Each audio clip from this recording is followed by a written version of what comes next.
अगर कोई आपसे कहे कि एक पत्थर में छेद करो, तो आप सबसे पहले बोलोगे कि लाओ ड्रिल मशीन दो। पर यह ड्रिल मशीन का ऑप्शन उन कारीगरों के पास नहीं था जिन्होंने अजंता की गुफाएं बनाई थी। महाराष्ट्र के औरंगाबाद जिले में स्थित अजंता की गुफाएं दुनिया का एक सही मायने में आश्चर्य हैं। ठोस चट्टानों से उकेरी गई ये गुफाएं संख्या में कुल 30 हैं और 2 किलोमीटर में फैली हुई हैं और उनमें दुनिया की सबसे बढ़िया तरह से संरक्षित प्राचीन बौद्ध कला और वास्तुकला शामिल है।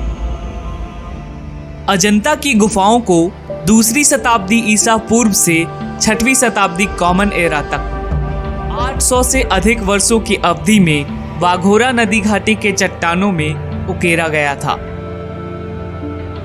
गुफाओं को 2 अलग अलग समूहों में विभाजित किया गया है। पहले समूह में 1 से 9 तक की गुफाएं हैं जो दूसरी शताब्दी ईसा पूर्व और पहली शताब्दी कॉमन एरा के बीच बनाई गई थी, जबकि दूसरा समूह जिसमें 10 से 30वीं गुफाएं शामिल हैं 5वीं और 6वीं शताब्दी कॉमन एरा के बीच बनाई गई थी। गुफाओं का उपयोग प्राचीन बौद्ध भिक्षुओं द्वारा मठों और मेडिटेशन सेंटर के रूप में किया जाता था। उनका उपयोग धार्मिक समारोहों और शिक्षाओं के लिए असेंबली हॉल के रूप में भी किया जाता था।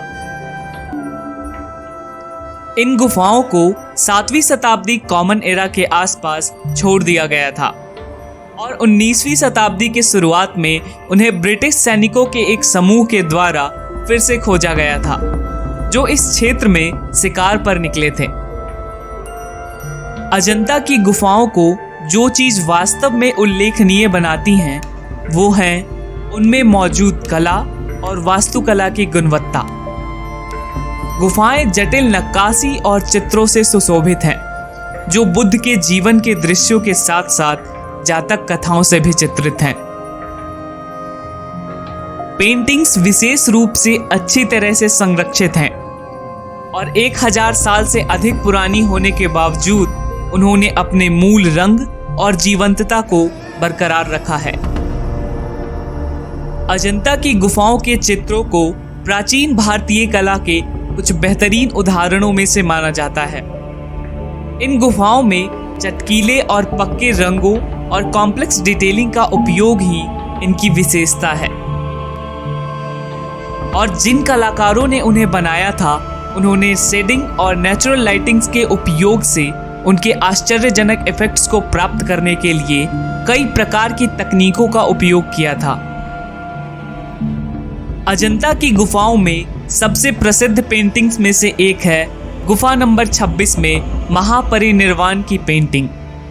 ये पेंटिंग बुद्ध की मृत्यु को दर्शाती है और इसे अब तक बनाई गई भारतीय कला के बेहतरीन उदाहरणों में से एक माना जाता है। पेंटिंग 15 फीट लंबी और 6 फीट ऊंची है और इसे कॉम्प्लेक्स डिटेलिंग और चटकीले रंगों के इस्तेमाल से बनाया गया है। अजंता की गुफाओं की एक और विशेषता ये है कि इन गुफाओं को केवल हाथ के औजारों का उपयोग करके ठोस चट्टानों से उकेरा गया था और ये उन प्राचीन कारीगरों के कौशल और समर्पण का प्रमाण है जिन्होंने उसे बनाया था। गुफाओं को अलग अलग क्षेत्रों में विभाजित किया गया है जिनमें प्रार्थना कक्ष, रहने वाले कमरे और ध्यान कक्ष शामिल है। प्रत्येक क्षेत्र को अलग अलग वास्तुकला शैली में बनाई गई थी जो ये दर्शाता है कि ये गुफाएं अलग अलग समय में बनाई गई थी। अजंता की वास्तुकला के सबसे प्रभावशाली उदाहरणों में से एक है गुफा नंबर 19 जिसे चैत्य हॉल के रूप में भी जाना जाता है। इस गुफा की विशेषता इसके बड़े घोड़े के नाल के आकार का आर्च है जो जटिल नक्काशी और मूर्तियों से सुशोभित है।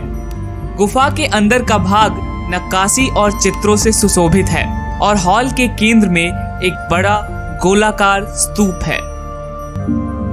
आज विजिटर्स अजंता के गुफाओं के 30 अलग अलग गुफाओं के बारे में जान सकते हैं।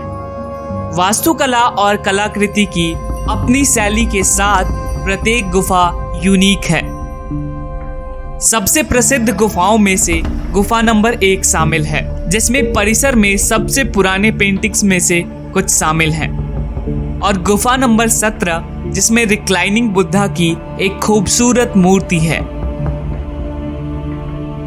अजंता की गुफाओं में सबसे प्रसिद्ध मूर्तियों में से एक गुफा नंबर 26 में बैठे हुए बुद्ध हैं। ये मूर्ति 5 मीटर से अधिक लंबी है और बुद्ध को ध्यान मुद्रा में दर्शाती है। कारीगरों ने ये सुनिश्चित करने के लिए कि गुफाएं ठंडी और सूखी रहें, इसके लिए उन्होंने वाटर मैनेजमेंट सिस्टम का भी उपयोग किया।